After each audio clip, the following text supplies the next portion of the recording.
Hello and welcome to Niallson Johnson, Nerds at Law. Hi, I'm John D. Ruddy. I'm Niall McDonough. And we are here to talk about stuff, pretty much.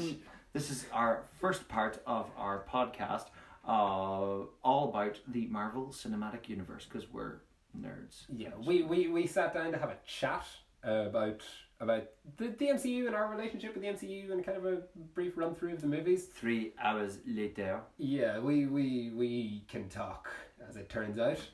So this is part 1. If you enjoy this, part 2 and part 3 will be coming up soon. So stay tuned. Well, they could already be online if you're watching this in the future. In the future, man. It's there. Enjoy.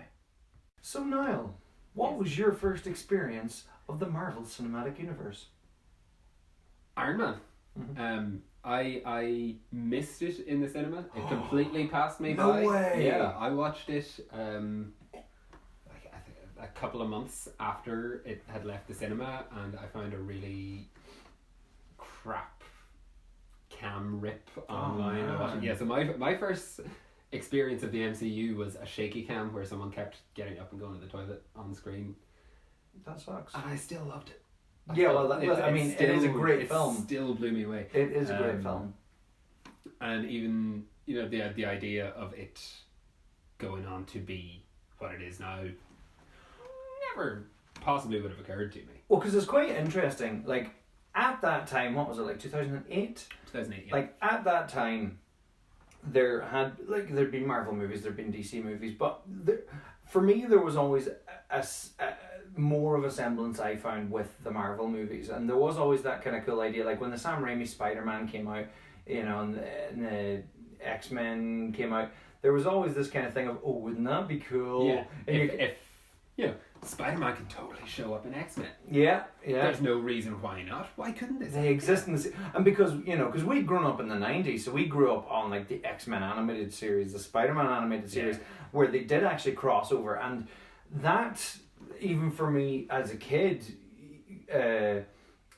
because I didn't really grow up on the comics of it. I grew up on those cartoons. Me neither. Yeah. So I discovered those characters through I remember, I think there was one episode of the Spider-Man series where it was all about Morbius, and then the vampire, and then who sucks plasma through the hands because they couldn't have blood in the cartoon, but Blade shows up. That's right, yeah. And Blade, as far as I can remember, Blade shows up and he's hunting down Morbius, the vampire, and then the Punisher shows up hunting down Blade. Yeah. And it was just this whole kind of thing of these different characters, and because so many Marvel characters showed up in that. I think Doctor Strange showed up. Strange was in it. Iron Man. Iron Man was in it. But that was the thing. Fantastic Four. A lot of those, they had series of their own, and it was those versions of them. Exactly. It was. I think it wasn't Uncle Phil who did the voice for War Machine. Was it? I think it was Uncle Phil. Well, he also voiced Shredder. Yeah. I didn't realize he was in. But he did the voice for War Machine, Ruddy. So the concept of this shared universe always existed for me, even as a kid. I always had this idea they do all exist in this whatever the Marvel universe was. And so all the way through the 2000s, you had all these kind of things of, you had the Fantastic Four movies coming out, and they were, and you had, what else do you have? Oh, that Chris Evans, whatever happened to him? I know, right? That is America's ass. That is America's ass. But you had the Blade movies, you had the X-Men movies, the Spider-Man movies. Those movies as well had tons of Easter eggs. Doctor Strange is referenced in Spider-Man 2. Is he? Yeah, when Jameson is trying to come up with a name for Doc Ock. Oh yeah, he calls him Doctor Strange. Doctor Strange. No, it's taken. Yeah, there you go. Yeah, and the X-Men movies, there's I haven't watched Spider-Man 2 in way too long. It's great. I know. Spider-Man 2, of all of them, it holds up so well. Alfred Molina is excellent as Doc Ock. Yeah, I always enjoyed him. Brilliant. And what I loved about those movies is they were cartoony. Yeah, but that's the thing, and that's they were cartoons come to life, and in a way that the MCU kind of isn't. The MCU, in some ways is, in some ways takes itself a bit more seriously. Yeah, but on the flip side, the MCU is more self-aware in regard on a meta level. Yeah. You know, whereas I find like the likes of the Sam Raimi movies, they were cartoony for the sake of being, because they were a comic book movie. Yeah. But yeah, so when Iron Man came out, we'll meet again, Spider-Man. Yeah, that's literally from the movie. So whenever Iron Man came out, like, because I remember seeing the trailer for it, and it was like, this is cool, you know, like even just the like hearing the Iron Man song, and you, it totally bypassed it missed you, because I remember only seeing the trailer maybe in the week or so leading up to it. Like, I wasn't, you know, counting the days for this film to be out, but I remember my first time watching the film. I was going to meet some friends. I was 2008, so I was like 19, and went to the cinema, and was meeting a couple of friends, and I wasn't sure were they going to the 5 o'clock one or the 8 o'clock one. I remember this. Yeah, because the same thing later happened at Days of Future Past. Right. But with Iron Man, staying in 2008. But with Iron Man, so they didn't show up at 5 o'clock, but I was like, I'm here now. I may as well. And I went and I watched it, and I was blown away. And I walked out, met them on their way back in, and I said, "Do you know what? I'm going to see this again." And I watched it back. It was the first movie I watched twice in a row, back to back, which has very, very rarely happened. You know what? Just talking about this, Mm-hmm. I'm kind of realizing, I think the first MCU movie that I actually saw in the cinema was Avengers. No way. I don't think I saw any of Phase 1 in the cinema. We saw Thor. We saw Thor together. Are you sure? No, we definitely didn't, because again, the first time I saw Thor was a shitty cam rip. No. 100%. No, because I distinctly remember at the end of it when, is it Arlandia or what? No, Walk, the song that's at the end of Thor. Yeah. I remember you specifically, when the credits rolled, you were like, he's literally just finished recording that song, because I watched it on some documentary or something. I specifically remember you being there. I have no memory of seeing that in the cinema. I remember watching a No, I remember because we went to one of the first screenings of it. I have no memory of this place. There you go. But yeah, so like it was such an interesting thing at that time, and then because nobody that I knew stayed on till the end of the end of the credits. It wasn't. It wasn't a thing. Like, I mean, the Pirates of the Caribbean movies. Yeah. Always had that. And when was the first Pirates movie? It was 2001. Like, was it that early? I think so. No, it must have been later than that. It was post Lord of the Rings. No, it was concurrent Lord of the Rings. It was 2003. It was because everyone already knew who Orlando Bloom was. No, that's true. I think it was 2003 because I remember when the Army of the Dead showed up, we were like, "Hey, Orlando Bloom's seen these guys before." Yeah, it was around 2002, 2003. The first one wasn't too far off. Yeah. But yeah, they had end credit, but they were never teasers. You know, they were never. Although, funnily enough, Fellowship of the Ring had a teaser for Two Towers at the end of Fellowship. It was a little teaser trailer. Nobody knew about it because at that time people were not trained to stay till the end of the credits. Yeah, no one wanted to sit for 10 minutes and look at it. Like, you had an end credit scene at the end of Masters of the Universe, the end of Super Mario Brothers, but you know, they were terrible movies. Although I do have a love for Masters of the Universe. I haven't seen that in probably 20 years. It's terrible. Yeah. But it's the great kind of terrible. But yeah, so at that point in cinematic going history, this idea of Nick Fury, Samuel L. Jackson showing up at the end, like I remember just hearing it as a rumor. Like, oh, did you stay to the end? I was like, wait, what? There was something else. I watched the whole movie. Samuel L. Jackson is like, what? Samuel L. Jackson wasn't in this movie. No, he was. He was at the. I was like, why would they save Samuel L. Jackson for the end of the credits? You know what I wonder? I wonder if because nobody sat and watched it, that's why Incredible Hulk didn't get an end credit scene. The end Yeah. credit scene of Incredible Hulk is before the credits. Exactly. Yeah, and I wonder, was that a reaction to just nobody staying, everybody missing? I think so, because if you watch that film, it's so clearly an end credit scene. Oh yeah. Because that final shot of Banner Banner opening his eyes and kind of being in control, and it's like days since Incident Zero or whatever it was. That's the final shot, and that should be the final shot. But yeah, I think that is what's happened, because people were like, oh no, Tony Stark's is see, and because that was the only bit of that film that really got people excited, really. But I mean, like, even like, but you even you watch that movie, and for the most part, that movie doesn't really feel like an MCU movie. Incredible Hulk. Yeah. It has feels like a But when you watch it back, the first time you watch it, you're like, oh, this is just an Incredible Hulk movie. Yeah. When you watch it back, you have Shielder there, you have Stark Industries. It's shown in the opening. Yeah. montage. Oh yeah. It's Stark Industries that have the big sonic blast thing that. Yeah, but even like the very opening montage, you see even then that Bruce Banner was working for Stark Industries. Yeah. Which everyone kind of forgets about, and then it's brought up in Captain America, or not Captain America, in the Avengers, that he was working on the super soldier serum, whether he knew it or not, for Stark Industries. Was it for Stark Industries?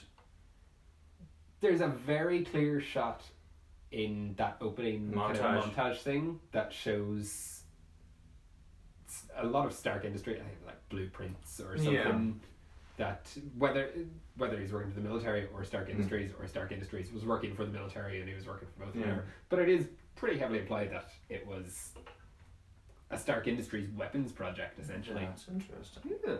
Well, those early days were so good, because they were much more spaced out as well, because obviously they weren't the insane studio juggernaut that they are now. Yeah. Pardon the Marvel reference pun, ish. Because a juggernaut isn't just a Marvel thing, but he's also not in the MCU yet. Although he has had 2 cinematic iterations at this point, surprisingly enough. Oh man, Deadpool 2 Juggernaut was weird. Yeah, I have to watch Deadpool 2 again. I haven't seen it since the cinema. Okay, God, so I thought you hadn't seen it first. No, I haven't seen it.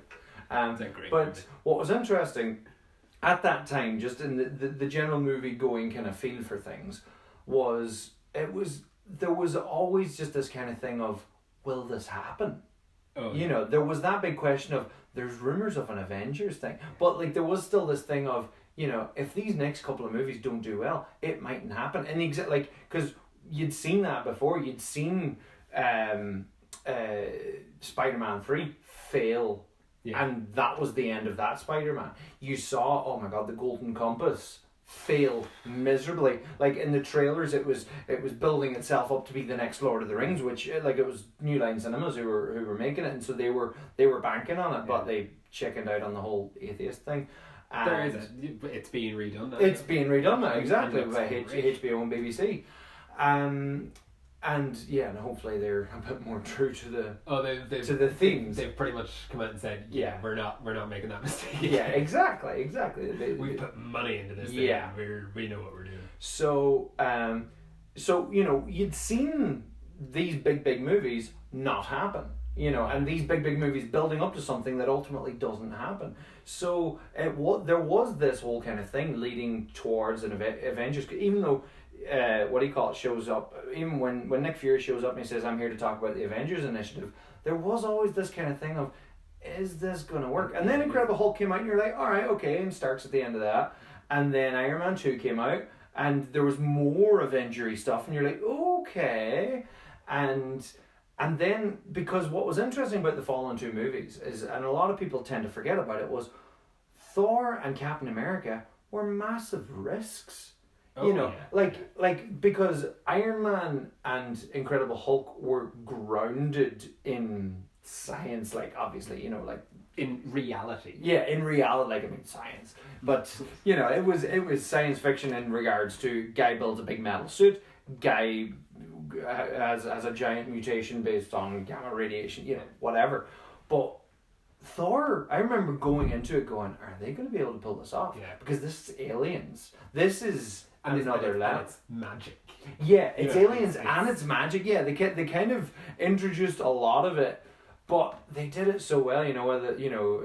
Like magic come from a place where science one and and the magic same. are one and the same. You know, and they just kind of hand wave it away. but in a very good way. Yeah. And so by the time, but like each movie was its own risk, because then you were going into Captain America going, okay, so Thor worked, but is Captain America gonna work? You know, because you're like, this is a guy based in the 40s. I remember the trailer looked fun and looked cool, but at the same time you're like, is it gonna work though? But then even going into Avengers, I remember it was like, you know, an alien invasion. It was like, is this gonna work though? Oh no, I was sold on Avengers from the very first trailer. Oh no, I knew it was going to be good, but I was still sitting there going, how is it going to be good? You know, I knew it was going to be good, but I was just like, because I remember Loki, because I wasn't a massive fan of Loki in Thor. I wasn't a massive, like, he didn't. Yeah, well, yeah. You look at that. Loki in Thor is fine. He's petulant, he's petty, and he didn't strike me, because it's only in the context of the later films that I've gone back to properly appreciate Loki. But I'm not a massive, like, you know, even just that bit, you know, it's like, this is madness, and he's like, is it?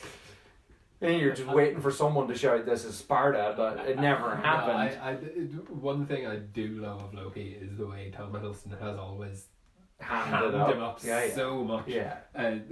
Like a successful Donald Gleason in Star Wars. But, like, you know, he hams it up, but he's right beside Anthony Hopkins. Consider King! You know, like, wow. But he's excellent. He's excellent. He's so good. You're like, guy's Odin. He's exactly what you expect Odin to Yeah, be. you know. Your birthright was today. But it works. It's so good. And Kenneth Branagh directed it. And it's just like, yes. And Kenneth Branagh went to town on Dutch angles in that movie. It's just, the whole movie is just spent. Yeah. Oh, okay. Yeah, fair enough. John spirit level there. But it works. I'd love if this entire video, for anyone listening, this is also being recorded and it's available on YouTube, apparently. No, it is. It does appear to be level. I was like, this would be hilariously ironic if the whole thing's actually just at a mild Dutch angle. We could edit it. We could put that in. Not if we're talking about it now. We can do it in post, man. So going into Avengers, it was such a big risk. But it always was. But Avengers, it instantly, so the very first trailer. I remember seeing the very first trailer for Avengers, and it sold everyone on the scale, because I think the opening shot of that trailer is half of New York getting blown up. Yeah. And before it was in the actual finished shot in the movie, there's Chitauri flying around, but they weren't in it. They weren't in that I can remember that. It's the overpass over by the library, public library. I'll take your word. The one that's in loads of movies. Yeah. It's that same overpass that's in I Am Legend. Yes. It's that same place. Yeah. But do you not make that connection? No. It's the same place. Yeah. To be fair, there's a lot of places in movies that are probably the same place, but I just... Yeah. But... You should not go to the top of the Empire State Building. I'll be incredibly disappointed. It's really cool. Although it's funny, like when I was up there, it was like, hey, Kermit the Frog was over there. Hey, Tom Hanks and Meg Ryan were over there. Hey, King Kong was up there. You know. But yeah, so that opening shot, all you see is New York getting blown to shit, and that's huge. You know, because at that stage, you've had Hulk fight in New York, but it's confined to like a couple of streets. You know, you've had. He broke Harlem. Yeah. But he didn't leave Harlem. You've had Iron Man fighting on the freeway at the end of his movie. You've had Iron Man fighting at the World Expo. Yeah. With the Stark Expo. Yeah. And Monaco. and Monaco, but again, like they're all contained. They're all confined. But this is a big threat which requires a big response. And it instantly sells you on the scale of it. Yeah. And then of course they used that excellent Nine Inch Nails song in the trailer as well. What sold me on it was the interactions. You know, it was like, you know, was it no Point Break, you got a mean swing, no what's the word he said? No hard feelings. No hard feelings. Point Break, you got a mean swing. Yeah. You know, and big man in a suit, take that away. What are you? Genius billionaire playboy philanthropist. And those are the things that really worked, and it's so Joss Whedon. But when that film came out, it was just, oh my god. But what, like, the thing that always strikes me about that film, and the first time I ever saw Avengers, or Marvel Avengers Assemble as it was called in Ireland and the UK, because we didn't want it to be mixed up with the Uma Thurman, Sean Connery classic. Did you ever watch the Avengers? Don't bother. Weird teddy bears. But yeah, I always remember the first time watching it, and the point where, spoilers for anyone. Spoilers for a 7-year-old maybe. Yeah. But the point where Hulk shows up, or Bruce Banner shows up on the little motorbike. Right. And he does that I'm always angry and punches the big giant thing, and they have that iconic shot of all of them just circling around them, and they're all shouting at the aliens. I remember watching it thinking that was it wrapping up. Oh yeah. That was the thing. What I loved was, and Endgame spoilers coming up. Endgame did the exact same thing. But Endgame brought that shot back. Yeah. And you got to see that shot again. And you look at it now, and you're like, oh, look how cute they are. Yeah, look at Cap's first. Cap's uniform is. What are you, the blue condom? It's so quaint. Yeah. And Thor looks so young. Yeah. And Thoriel. Yeah. Because he's worth it. You know, the Iron Man suit looks so clunky. Yeah. That's one thing that I love about every single movie is, bar maybe Spider-Man Homecoming, the Iron Man suit improves in every movie. Like there's always an upgrade, and you can see there is this wonderful gradual growth. Yeah. Of. I always thought it was one in Spider-Man Homecoming, as this is like, you know, he has his big Iron Man going into combat. So that are like his sports cars. Yeah. And the one he's wearing in Homecoming, that's just his driving around car. Yeah. That's his driving around suit. Yeah. Which is why it's so grey on the bottom. Grey, and it's but the first one, he struggles to get out of it. And you've seen me doing worse. And at the start of and at the start of Iron Man 2, he's able to just stand there and let the thing just take it all off him. In Avengers, he's able to walk while it does that, you know. And by the end of Avengers, he has the little wristband things that it's able to get onto him without a big machine. And then by the start of Iron Man 3, he's put in all the little implants so it can read his body, you know? And it just keeps building and building and building. And it's so smart in that way. But going back to Avengers, just that moment where they have that big cheer. And I remember just thinking, this was great. Yeah. This was great. This was satisfying. What a great 5 movies. You know, and I was like, it's a pity that the Hulk has only shown up for just this last little shot. Yeah. But it was good. You know what? It was good because this was as good as we had gotten. And so I was like, that was great. And then Loki says those words, send the rest.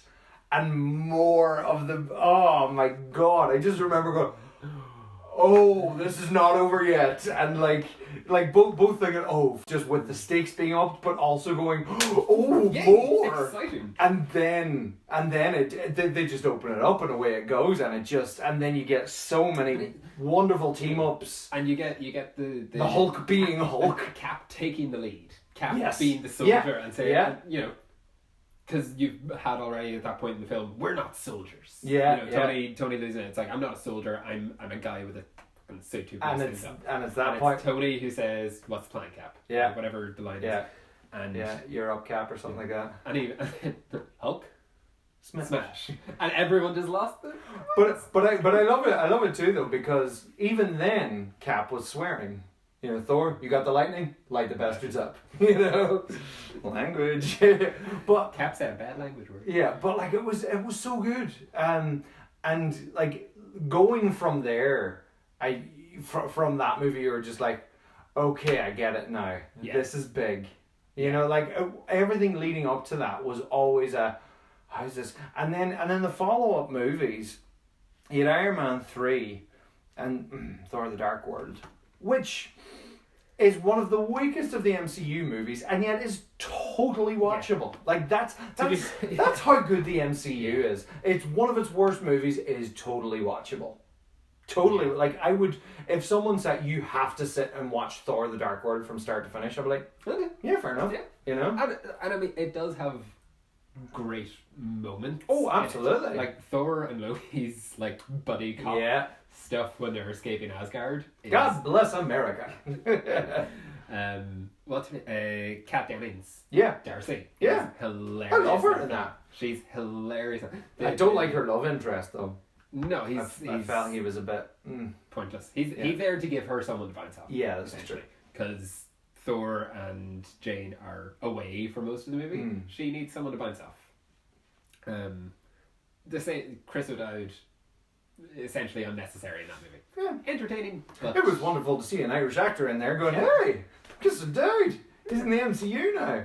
I mean, Friday has been in it for a good bit of this. Since now, but then this early days. This is true. You know, but like, what was so cool about that was, you know, so the follow up to Avengers in the sequels were Iron Man 3, Thor 2, and Captain America: The Winter Soldier.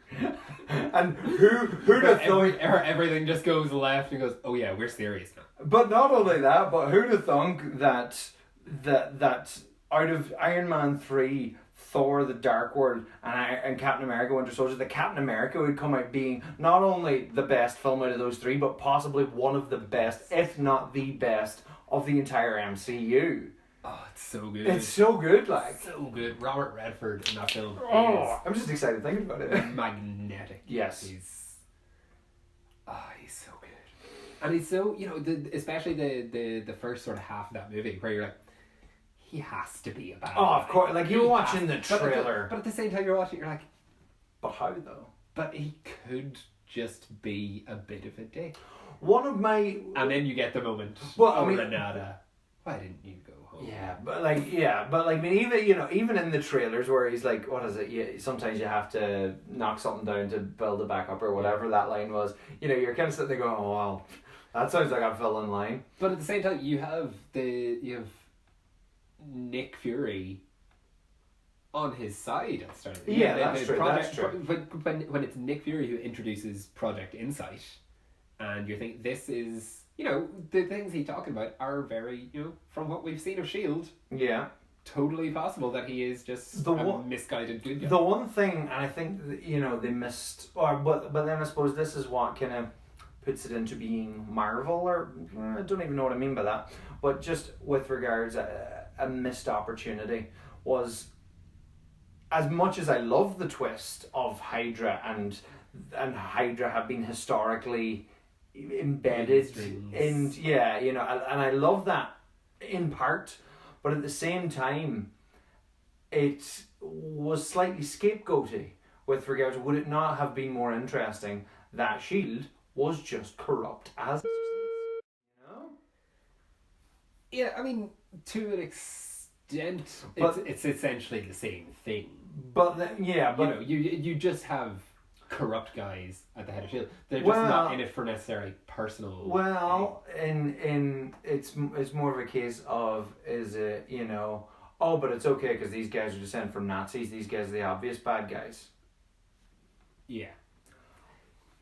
Or, you know, oh no, these are homegrown that have been twisted and turned that they are as bad as Nazis. For anyone listening, I'm staring at the camera right now at certain people in this world. But I mean, it is that though, because if you look, go into Agents of Shield, and whatever 5-year-old spoilers of Agents of Shield, Grant Ward in Agents of Shield, who is a homegrown Hydra agent. He's not raised by Nazis. Yeah, this is true. This is true. He's he's brought into adulthood by Bill Paxton. Garrett, Deathlock. God, he was so good in that. So good. Alright, Bill Paxton. Yeah. Oh man, he was a joy to watch him. Yeah. But he's a homegrown Hydra agent. And the Senator Stern, is it? He shows up in Iron Man, and then he's in Iron Man. Oh 2, yeah. And then he's in Winter Soldier. Stern, yeah. And he is the father of a million memes. And he's a senator. He is ostensibly as American as it gets. I suppose this is true. Because I suppose in this day and age, it was almost ahead of the curve in a lot of the ways that you don't have to be German to be a Nazi. Yeah. But this is getting a little bit on the nose. No, but at the same time, though, that's what was. I think that was what was so good about Winter Soldier was, and even in today, it's even more prolific. But even at that point, like it very much had the finger on the pulse with, because that was all the WikiLeaks stuff was all coming out at that point, and it was so relevant. And I think that was where kind of people started to look at the MCU and go, this can do more than just tell comic book stories. Yeah. Although, now that being said, comic book stories. Yeah. But they're that's realistic. What I meant by that derogatory comic book story is the way that the average person would be it's a comic book story. Because obviously the way my dad would look at comic book movies. Exactly. Hi Kevin. Sorry. You're totally watching this, aren't you? I think I watched Iron Man with Dad one night, and he was so on board with like the first half of that movie. And then it turns into robots and shit. No, even the first the escape, the Mark 1, he's on it, it's like entertained by it. He's like, this is dumb as it's enjoyable, he just blows stuff up.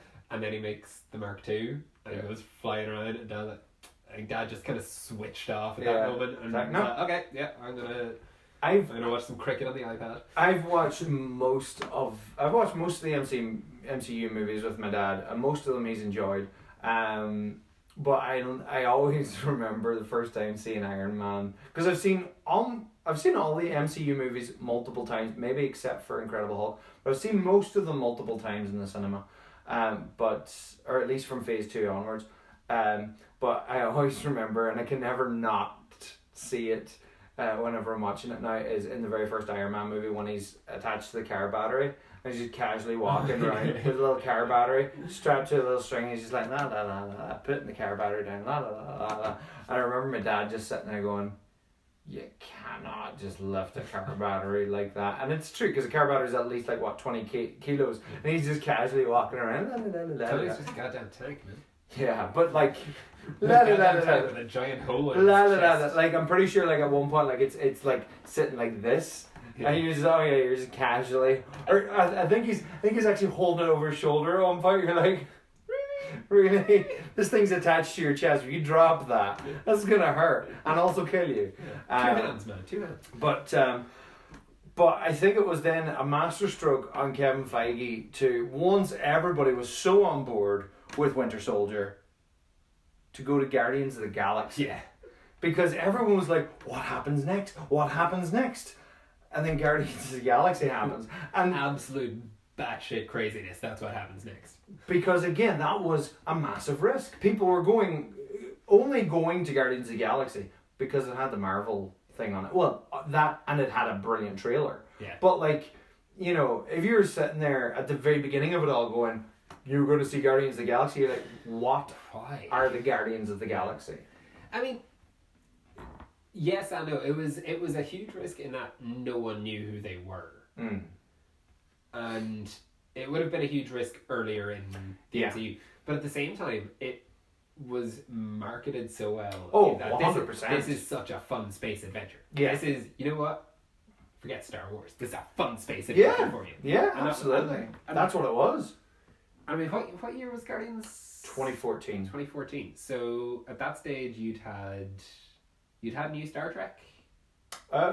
New Star Trek came out before Thor, because I remember that was the first time I ever spotted Chris Hemsworth beyond Home and Away. I was like, that's the dude from Home and Away. He wasn't Thor at that point. I was like, Kit from that's Home the and Away. guy from Home and Away. But you people were watching Star Trek, Star Wars, stuff like that again. Lucasfilm had been sold to Disney at that time, or around. It had been sold, but this was 2014, and Force Awakens came out in 2015. Yeah, so. But Star Wars was back in people's heads. Yeah. People were ready for a silly space adventure. Yeah. And there's so many parts of Guardians that are very Star Wars. The fighter battle in nowhere is so Star Wars. Yeah.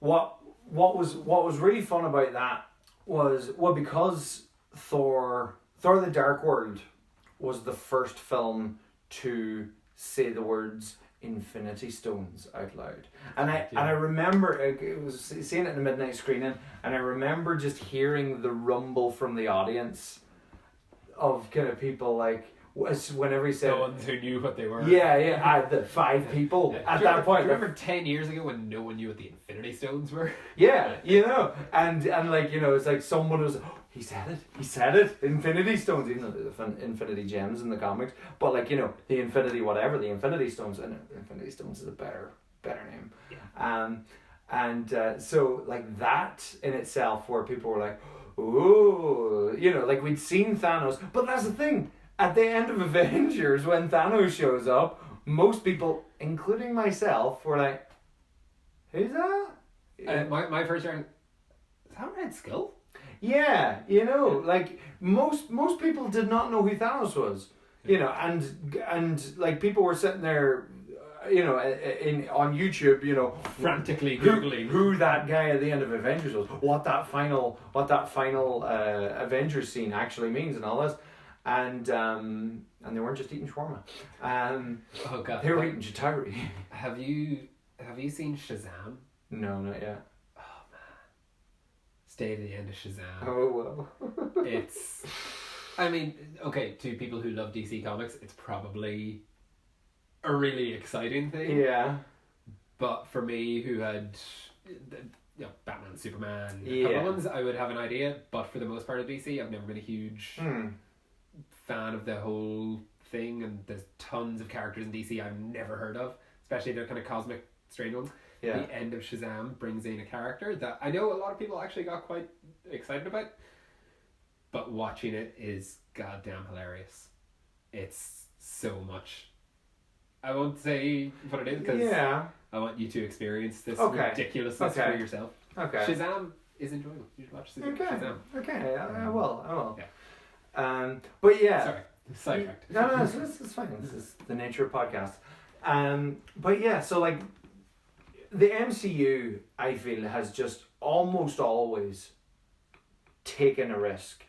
Like there are loads of risks that they haven't taken, but like it always felt like each, particularly of the new properties that they were doing, this was always another big step. Like Guardians of the Galaxy stepping into it, it's like, okay, they sold us on Asgard, they sold us on those aliens, they sold us on like the Chitauri invasion, but how are they going to sell us on essentially Star Wars exists in our galaxy, essentially, and it worked. Yeah, but even making the Winter Soldier and Civil War as well, they're kind of, political espionage thrillers, because everyone said at the time, how do you make Captain America work in the 21st century? You make an awesome espionage guy. But it's how does the guy who stands for truth and justice in the American way, sorry Superman, how is that relevant in the 21st century when everything is so polarized and nothing is as clear cut as that as it was in the 40s when he was fighting Nazis? Yeah. And they make it about him trying to be a decent guy in a among corrupt spies. society. Yeah, And it works. Yeah, so well. absolutely. It's excellent. It's really, really clever. It really turns the character on its head. Yeah. Because it also, never mind the villains, the good guys are conflict for Yeah. Captain America. Yeah. You know? It's great. Yeah, like, because the funny thing, I also remember then, you know, in the wake of Guardians 2, and because then that was the first big then dump of what the Infinity Stones were, and you're like, ooh, but I remember like people at that point were going, so are Guardians of the Galaxy going to show up in Avengers 2? Because at that point that's what we were trained to believe. Oh yeah, the Avengers is the one where they bring everyone we've met. Exactly. Yeah. And I suppose that was probably a little bit of one of the many reasons why Age of Ultron then was just a little bit of a letdown. Because I suppose it wasn't as big as maybe we were expecting, but at the same time, my personal biggest problem with Age of Ultron was, even though we have seen Skynet in Terminator, I felt that Ultron just could have been a lot more Skynet-y. Yeah. I you know, in a world... He was too simplistic. He was too simplistic, but you know, in a world where we are all plugged into everything, and you have a character that that could potentially plug into everything and know everything about everyone, and like they have that, but he's too full of attitude to even give a shit about it. You know, whereas like it just felt like he could have been a much greater threat. And this is a guy who threatened an extinction level event and nearly succeeded. But I just felt like, and yeah, like they were like, oh, he's going after the nuclear codes, but someone's keeping him out. That was fair enough. But just this idea of, we can't go. He knows where we are at all times. We need to get off the grid. There were like, and yeah, they do. But there wasn't that sense of paranoia. There wasn't this idea of paranoia. There wasn't this idea of he is in everything. What I'd love to see Ultron come back. Yes, and I think Ultron absolutely can come back. Oh, totally do. Yeah, very easy to bring Ultron back. You know, but it's, what story do you give Ultron coming back that is not just essentially the same thing again? Yeah, you know, it would probably have to be a team up. Yeah, you know, if you bring Ultron back for not an Avengers movie.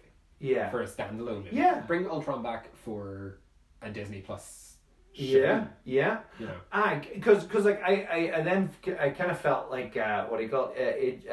Agents of S.H.I.E.L.D. kind of missed a trick with regards linking into Age of Ultron, because they had the whole episode of them building up to, we're calling in the Avengers, and then the next episode was based. Wow, wasn't that great? Yeah, you know, I was kind of like, are they going to do something concurrent like they did with Winter Soldier, where it was concurrent? But they were like, no.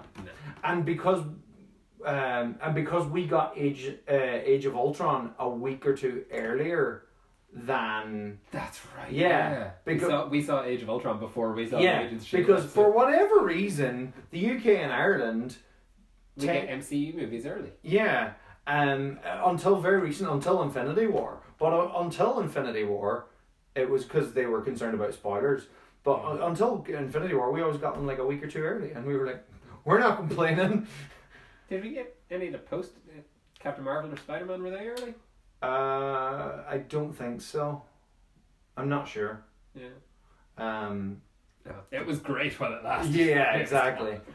But the thing with because then Age of Ultron, but again, in the same way as Thor: The Dark World, it is still totally watchable and still totally enjoyable. It suffers greatly from pacing, though.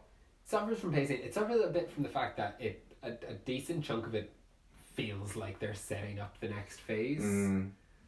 You know, when they go to, where do they go? Where Iron Man fights Hulk? Oh, African coast. Yeah. I think is it Johannesburg? I don't remember. I think it's somewhere in South Africa. Is it South? I'm not sure, but it is African coast. But that whole scene where they go there, serves not much really to the plot. Other than Scarlet- Ultron getting a whole pile of But the vibranium? but the Avengers going there and having a huge fight scene Yeah. there. Yeah, And the yeah. Hulk being unleashed on. Well, it was kind of City. like, how do we get the Hulkbuster into this? Yeah. Yeah, which And- is a great sequence. And it's how do we get Ulysses Claw into this? But to be honest, And it's- I didn't mind that so much. I found it was more when they got to Korea, and it's like, and every time I watch the film, and you get to that bit where they go to Korea, and it's like, oh god, just get to Sokovia, you know? It's like I'm like, it feels like it's winding up for the third act. And you're like, oh, we still in the second act, you know? It's like, oh, come on. Whatever happened to Helen Cho? Yeah. She never showed up again. Yeah. In fact, I'm pretty sure Bruce Banner asks that, or no, what does he say? Has anyone been in touch with Ellen Joe or something like that? But yeah, like that. Yeah, Age of Ultron has its problems. It's still fun. But it's still fun. And then Ant-Man came out, and still to this day, my favorite MCU trailer.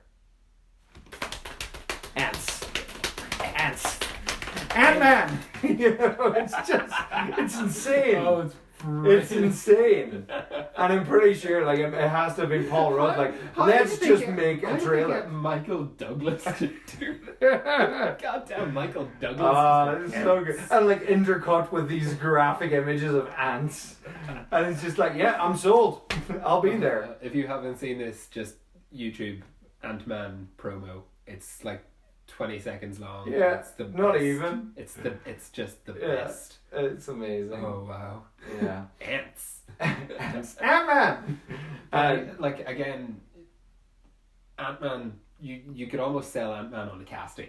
Oh, You know, absolutely. and this is something we That haven't was even that was the mentioned. idea. This is something we haven't even mentioned really, is just the perfect casting throughout the MCU. Nearly everyone is just perfect. Yeah. You know, I mean, Robert Downey Jr. made Tony Stark his own. Yeah. You know, the Tony Stark we know through the movies is not the Tony Stark from the comics. He's No. not. He's not quippy. He's not. But that's I think that's a big thing of what makes the MCU work, is that the MCU is the MCU. Yeah, It's not independent. Earth 616. It's not trying to be like, you know, it adapts some of the storylines, but it's not loyal to it in the slightest. But you know, I mean, Civil War, which we haven't even gotten to yet. Yeah. In our it just took. timeline, they totally ignored comic Civil War, because comic Civil War does not work in a 2-hour movie. But comic Civil War is. It's also really depressing and not that much fun. Yeah. But 2-hour comic, 2-hour movie Civil War, where you have much more small scale, it works. Yeah, but and you care about all of these characters. But that's the thing, and even the whole idea of the Superhero Registration Act doesn't work in the MCU at that point, because the whole idea of heroes being everywhere still isn't a thing. Yeah. But we'll get to Civil War. We'll get to Civil War. So, Age of Ultron kind of finished off, okay, and then the fine, I'll do it myself in several years' time. Thanos still shows up. And because it's funny when you look back at early Thanos, and even early Josh Brolin Thanos, is because they've been cast for ages, but they clearly didn't know what they were doing with Thanos. Because like, you look at the scene that they have of him in Guardians of the Galaxy, and he is very much comic book Thanos. You know, even that first, you know, to challenge Earth is to court death, and he smiles. And even at the end of his scene in Guardians of the Galaxy, you know, and he's just told Ronan off, and he walks away with his tail between his legs, and Thanos does his iconic smile. But by the time you get to Infinity War, he's a completely different he's character. a completely different character. Yeah. Thanos doesn't smile, or at least he doesn't do the iconic Thanos smile. He smiles only at that final moment at the end. Spoilers, where he after the snap, and he sits quietly at the farm, and he smiles, but it's a subdued smile. It's a small. It's a little. It's not a smug. Yeah, but and so it's quite interesting when you go back, and there's loads of things like that throughout the MCU when it's very clear that they hadn't made a a decision. on something, or where they completely change a decision on something. For example, the design of the Asgardian palace, like the throne room is completely different. It's the same throne room of Thor 2 and Thor 3, but it's a completely different throne room in the first one. How did I never clock that before? Yeah, it's like full of gold, whereas then the one in Thor 2 and Thor 3 is a much more, shall we say, grounded one. Yeah, very King's Landing. Yeah. I wonder why that is. Funny that. Yeah. But yeah, so like it is interesting when you watch, because in the lead up to Endgame being released, I watched all of them. That being said, like I watched all of them. I had them on while I was playing Minecraft. I watched all of them in the lead up to Infinity War. And then just because Endgame was so close, after, I just didn't bother watching 21 movies again. That was fair. That's a lot of time. But yeah, so Ant-Man came out because I remember even then it was kind of sitting there going, okay, so they were always introducing something new. They were all so this was okay. They're introducing this idea of shrink technology, and then Civil War came after that. We were at Civil War. We were close enough. We were close enough to Civil War. Ant-Man is so much fun. Yeah, Ant-Man is probably one of the most rewatchable movies. Because every joke lands every time you watch it. Yeah, Luis's storytelling. Yes, is, like I know it would cost an absolute fortune and would be so difficult to do, but a Luis recap of the entire MCU up to Endgame would be... Oh, Kevin Feige, you hear that? You could release that. That could be 10 minutes long. You could release it in cinemas, charge a double for it, and people would still go... People would pay for that. Okay, so listen. So first, you got Captain America in like the 1940s, right? Because they were all like fighting Nazis and stuff. And then he gets frozen because he crashes the plane, but he doesn't jump out. So he's like, why are you staying there? But he doesn't. And he goes, oh wow, that would be so good. Yeah. I would love to see that. Yeah. It'll never happen, but it no. Beautiful. Oh, but it could happen in What If. It could. That could totally happen in What If. But the issue with it is, you need to get all those actors because you need to get them in to say the lines. Luis style. Yeah, but I suppose. Yeah, you can. It's not just a recap. It's the Luis recap. Yeah. Because they did that in. Ant-Man and the Wasp, which was very entertaining, like seeing all your main characters kind of doing that. And it would be goddamn hilarious. Oh man, but that's a great idea. It will live forever in our dreams. So Captain America: Civil War. Wow, I love Civil War. It's such a good film. It's. I mean, it divided people. As Civil War, Yeah, no, but divided people in a good way, not in. Batman v Superman. Who hates it more? I actually that movie. I think I said it to you when we went to see it. We went to a midnight screening of it. Of which one? Of Batman vs Superman. And I remember coming out of it and saying to you, like, I'm really upset that I spent money on that movie. And I think I bought your ticket for it as well that night. Did you? Oh shit. Yeah. Like it was such a fine example, like of what not to do. And how to, they rushed it. Like the reason why Civil War worked was because you had all of those movies. You had 2 Avengers movies. Yeah. Before it, you were invested in all of the characters. You were invested in all the relationships. I mean, realistically, like I know Spider-Man was introduced in Civil War, but realistically, the only new character we're talking about in Civil War is Black Panther. Yes. Because Spider-Man, like everybody knows Spider-Man, is so familiar with Spider-Man. It was more of a case of this is this version of Spider-Man. Yeah, at that stage, we've had 5 Spider-Man movies in the last 15 years. And speaking of that, just as a little side thing, just going back to remembering, the time, when, because hindsight is obviously 2020, and there's certain things we forget in hindsight. But I remember whenever Avengers came out. Oh yeah, they were going to put Oscorp. Yeah, there was talk from Andrew Garfield. From the Amazing Spider-Man. It was already rendered and it would have cost too much to put it in, and that was the only reason it didn't go in there. Yeah. Can you imagine if they had spent the extra bit of money, we would probably still have an Andrew Garfield Spider-Man. Yeah, possibly. Yeah, so there was Yeah, talk it's- of the it's- Oscorp building to be put into the Manhattan skyline, which is really interesting. Yeah. But thankfully, given Amazing Spider-Man 2, which you did not see coming as such a turd as I did, I was. you were so invested in that movie. I loved the Amazing Spider-Man. I really enjoyed the Amazing I Spider-Man. really love that film. Yeah. Which, for anyone who doesn't remember, came out the same summer as Avengers. So everyone was all on the hype of Avengers, and people were kind of like, does this Spider-Man exist, or can this, and like you'd kind of you'd kind of make it up in your own little head canon I can imagine this Spider-Man.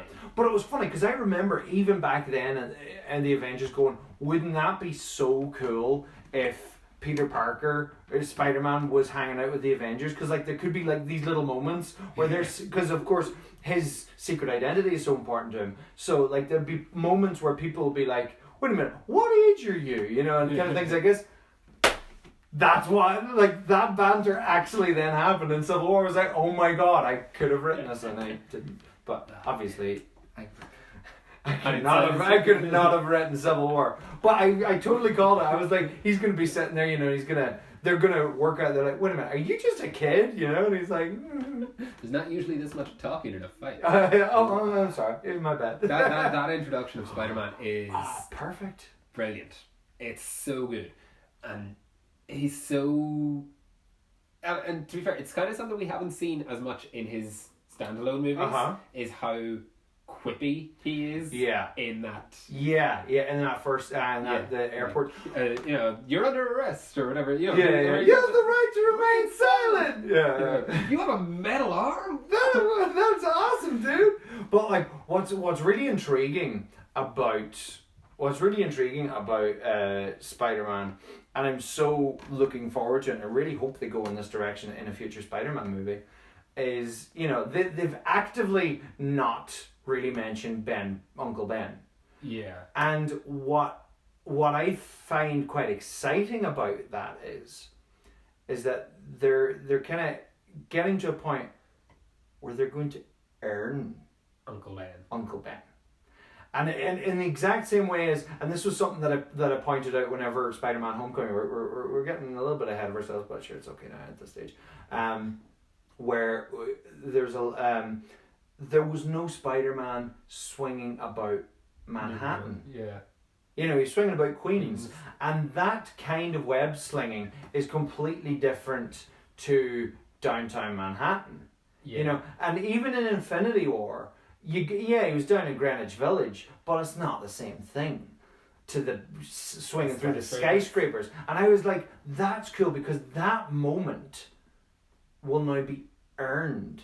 Yeah. And whenever you finally see him doing that in Far From Home, spoilers, in Far From Home at the end, where he's swinging through Manhattan, it's like, he's home. Yeah. He's home. Like, this is Spider-Man. So it's like, yeah, Queens is his home. But and the same goes for Uncle Ben. You see, I kind of feel like we don't need Uncle Ben, because we haven't needed Uncle Ben.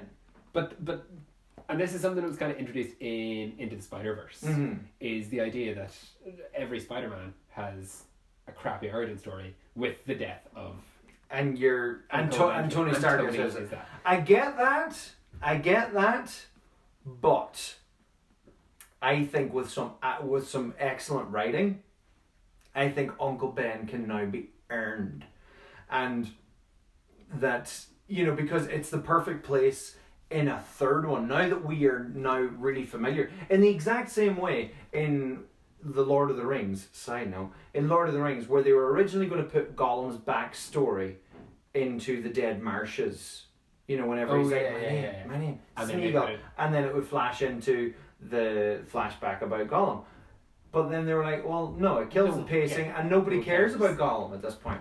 Whereas, put it at the start of Return of the King, everyone is so invested in Gollum at this point, and it makes sense. And I think the same goes if you finally have the Spider-Man origin story. And I commend a flashback at the start of Spider-Man. That's what I mean. And I commend them for not telling that story up until now, because we haven't needed it. because That's fair enough, yeah. because we're like, yeah, no, we get it. Radioactive spider. Uncle Ben died at some point. Great power, great responsibility. Blah blah blah. We've seen it in several movies now, and that's fair. But this is what's so special about the position they're in, is they're now in the position where they can earn that, and they can make it mean something, and they can make the audience go, "Oh, this is so much more heartbreaking because we know him so much more." We're not, You know what, in the last 11 years you've predicted so many MCU openings that I will give you a $5 if that's how they open Spider-Man yes. 3. Yeah, this is true. I predicted the opening of Civil War. Civil War, yeah. Yeah. What was the other one? What was the other one? There were a couple of other ones. Yeah, I remember going into Civil War because more MCU movies than not, as far as I can think, or at least half of them. They don't They all open with a flashback. Yeah, they don't as much do it anymore. I always look at it now. Yeah. But they don't really do it anymore. But so many of them had opened with flashbacks. But I was sitting there going, they more often than not open with the flashback. But also, I had already preempted the twist because I was a uber geek and paused the sequence in Winter Soldier. Oh, when his parents died? Yeah, you see when his parents died. And so it was like 91 because I'm the big hit, in universe history geek, which is what we were kind of meant to be talking about. But yeah, we're getting there. And this idea of so I freeze framed it on the little redacted document of Howard Stark's death, and it's almost directly implied. Well, it was the Winter Soldier that killed him. Yeah. So I always took it as a given, where I was like, well, yeah, the Winter Soldier killed Howard Stark. That makes sense. And then 1991, and so I had said leading in, because I figured that would be the point of contention between Cap and Iron Man, at least ultimately. Yeah. The big conflict. Why is Bucky such a point of contention? Because Bucky killed Tony's parents, and I remember when so going into that film, I was like, this is going to open with that scene. But the funny thing was, and I said it to Niall, and I said that the opening scene is going to be Winter Soldier killing the parents. And as soon as it popped up, 1991, I was like, that's what it is. But then the thing was, it turned out that it was a twist as to who he killed. But I was sitting there from the word go going, well, it was his parents, obviously. But the funny thing was, a bit that really, really got to me personally in that film, and I still love the delivery of it in Civil War, was just that bit, whenever him and Cap are fighting at the end, and Cap's trying to explain himself. It's like, he didn't know what he was doing, he doesn't know, and he just, I don't care, he killed my mom. And I was just like, because my mum had passed away, that came out, May 2016, so my mum had passed away 5 months before that, and I was just like, yep, I get that, I get that. It's something that's popped up like that again in the MCU, like in Guardians 2. When same thing, the most, and of course visceral reaction. But of all things, a tumor. My mum died of a brain tumor, and so when he says it really killed me to put that brain tumor in her, I was just like, I would do the exact. Like he doesn't even do the how dare you, how could you? He just goes straight. No, I'm shooting the hell out of you, and I'm like, I get that. I get that. I totally get that. If I could find someone who put a brain tumor in my mum's head, I would do that too. Yeah. Yeah.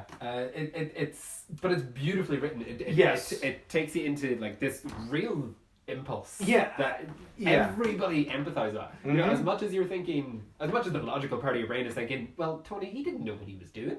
It's not his. He wasn't in control.